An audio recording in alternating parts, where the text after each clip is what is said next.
Bismillahirrahmanirrahim. Assalamualaikum warahmatullahi wabarakatuh. Semoga Allah senantiasa memberi kita kesehatan, limpahan rahmat, dan keberkahan. Kembali hari ini kita belajar tema 2, persatuan dalam perbedaan. Kita buka lanjutan materi yang kemarin. Masih di sub tema 1. Fokus pembelajaran PPKN, ayo telaah. Penggalangan dana kemanusiaan.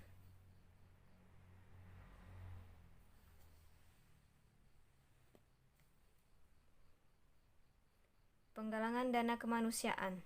Gelombang tsunami menerjang kawasan Banten dan Lampung pada hari Sabtu tanggal 22 Desember 2018 sekitar pukul 21:27. Peristiwa ini menimbulkan kerugian yang tidak sedikit. Puluhan bangunan rusak, 426 orang meninggal dunia, 7.202 orang luka-luka, 23 orang hilang, dan 40.386 orang mengungsi ke wilayah yang aman. Salman bersama teman-teman sekolahnya ikut berduka atas peristiwa tersebut. Mereka bekerja sama dengan guru mengadakan acara penggalangan dana kemanusiaan bagi korban tsunami di Banten. Kegiatan penggalangan dana diadakan pada hari Sabtu yang akan datang. Berbagai acara akan dilakukan. Di antaranya bazar baju layak pakai, doa bersama, dan pengumpulan sumbangan. Semua dana yang terkumpul dalam kegiatan tersebut akan disumbangkan untuk korban tsunami di Banten.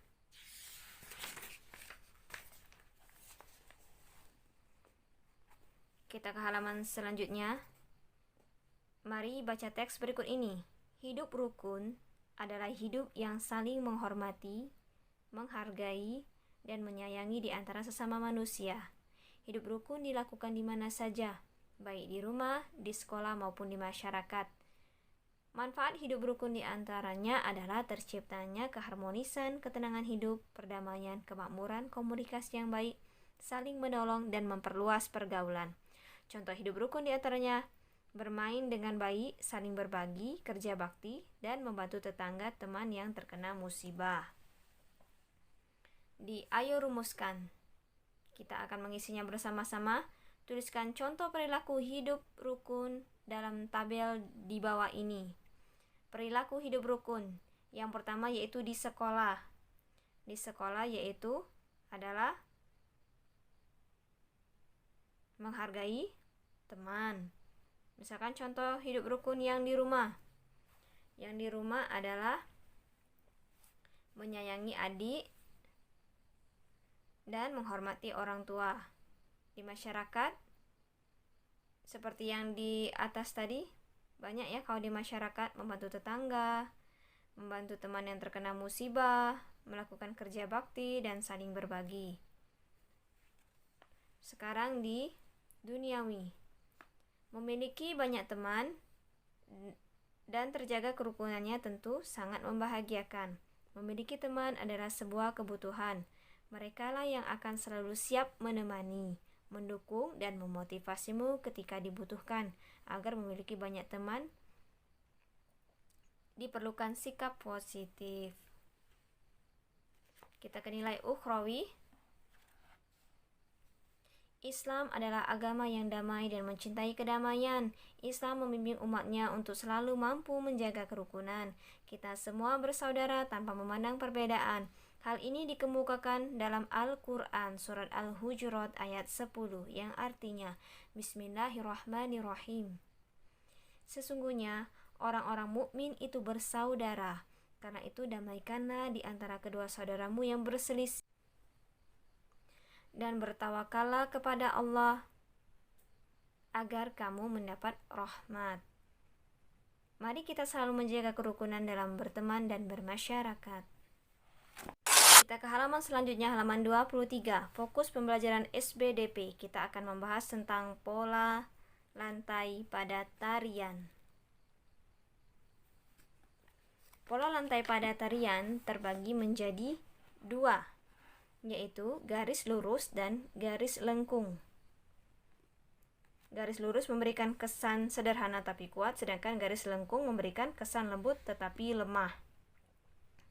Adapun bentuk pola garis lurus adalah horizontal, diagonal, garis lurus ke depan, zigzag, segitiga, segi 4, dan segi 5. Bentuk pola garis lengkung adalah lingkaran, angka 8, garis lengkung ke depan, dan garis lengkung ke belakang. Selanjutnya, kita akan mengisi pada gambar, mengisi pola lantainya. Yang pertama yaitu tari Yospan dari Papua. Pola lantainya adalah lengkung ke depan, berarti garis lengkung. Yang kedua yaitu tari Randai dari Sumatera Barat, berbentuk pola lantai lingkaran. Yang ketiga yaitu tari Gending Sriwijaya Sumatera Selatan. Bentuk pola lantainya adalah melengkung ke depan. Tari Mak Badang Sulawesi Selatan, pola lantainya adalah lingkaran. Sedangkan tari Boris Cengkedan dari Bali, pola lantainya adalah diagonal. Selanjutnya kita ke halaman 27, pembelajaran 3, fokus pembelajaran bahasa Indonesia. Kita akan belajar menemukan informasi penting. Yang dipelajari di materi ini adalah bagaimana cara membuat peta pikiran atau mind map. Jadi mind map dapat diartikan sebagai suatu cara untuk mengorganisasikan dan menyajikan konsep, ide, tugas, atau informasi lainnya dalam bentuk diagram radial hierarkis non-linier. Jadi, caranya adalah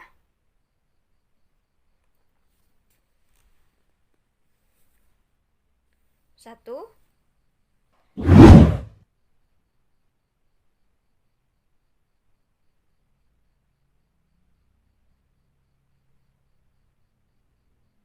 jadi membuat peta pikiran secara manual. Satu, mulai dari tengah untuk menentukan topik sentral, menentukan pohon.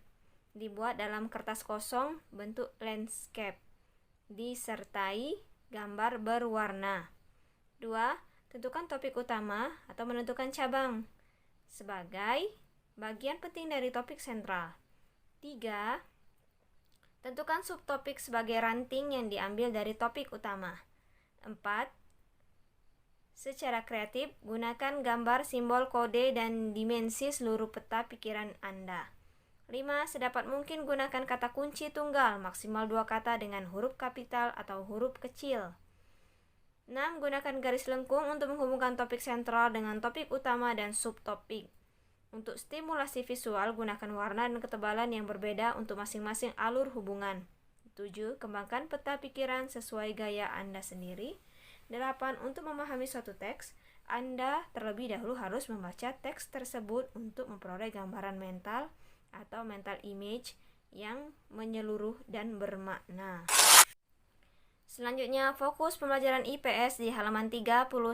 Ayo telaah, silakan Ananda membaca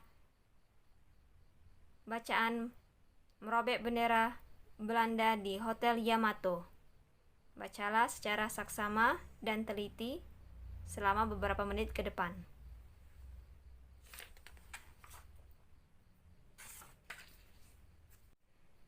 Baiklah, dari bacaan merobek bendera Belanda di Hotel Yamato dapat kita simpulkan adalah tentang pahlawan yang sangat mencintai tanah air dan berjuang mempertaruhkan jiwa raga mereka untuk meraih kemerdekaan Indonesia.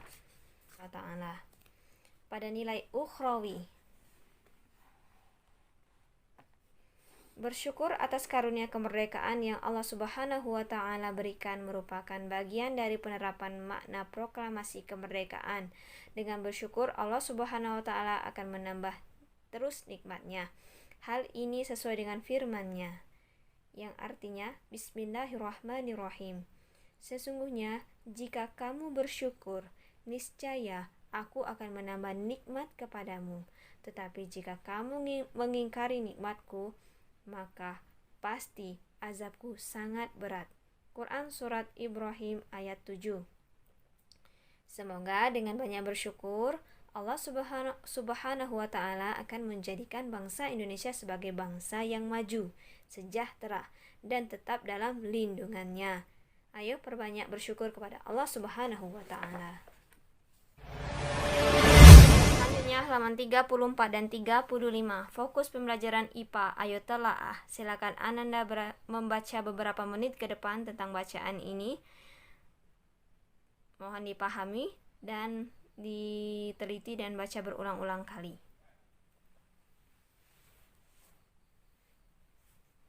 Baiklah, dari bacaan ini dapat kita simpulkan, jadi tumbuhan itu mempunyai adaptasi atau penyesuaian diri terhadap lingkungan. Yang pertama yaitu adaptasi morfologi, yaitu adaptasi yang dilakukan makhluk hidup melalui penyesuaian bentuk atau alat-alat tubuhnya dalam lingkungan habitatnya. Yang kedua, adaptasi fisiologi adalah suatu adaptasi yang dilakukan makhluk hidup melalui penyesuaian fungsi kerja alat-alat tubuh dengan lingkungan habitatnya. Yang ketiga, adaptasi tingkah laku adalah suatu adaptasi yang dilakukan makhluk hidup melalui penyesuaian tingkah lakunya dengan lingkungan habitatnya.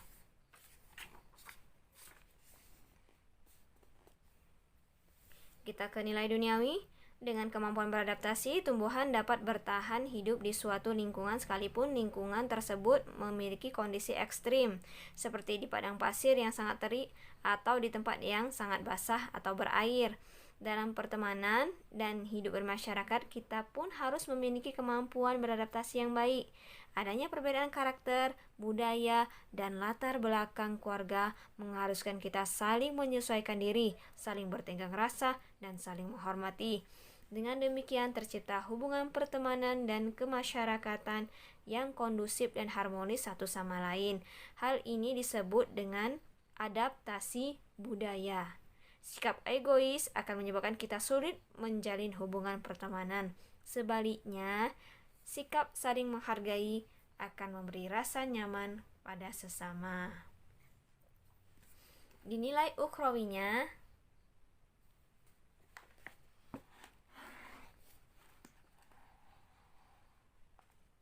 Allah Subhanahu wa Ta'ala berfirman, yang artinya, Bismillahirrahmanirrahim.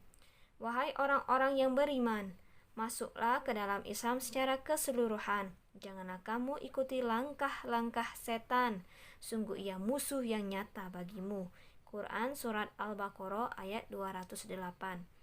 Inilah adaptasi yang utama kita lakukan. Selalu berusaha untuk menyesuaikan perilaku kita dengan nilai dan ajaran agama Islam agar kita termasuk dalam golongan orang yang beruntung. Ayo tunjukkan bahwa kita adalah seorang muslim. Isyhadu bi anna muslimun. Selanjutnya kita ke halaman 38 dan 39. Fokus pembelajaran bahasa Indonesia. Ayo telaah. Silakan Ananda baca bacaan peristiwa pembacaan proklamasi secara seksama dan teliti. Bacalah berulang-ulang agar Ananda paham. Jadi teks yang sudah kita baca ini adalah teks sejarah. Teks sejarah adalah teks yang memuat cerita yang benar dan bersifat faktual. Tokoh dan peristiwa yang terjadi di dalamnya benar-benar ada dan pernah terjadi. Contoh buku Habibie dan Ainun, film Jenderal Sudirman, film Soekarno, dan lain-lain. Selain teks sejarah, ada juga teks fiksi sejarah. Teks fiksi sejarah adalah teks cerita fiksi yang mengambil latar belakang sejarah. Teks ini memuat cerita fiksi, bukan sebenarnya, baik tokoh maupun peristiwa, namun menjadikan latar sejarah sebagai bagian cerita. Contoh animasi kartun Battle of Surabaya dan film Naga Bonar.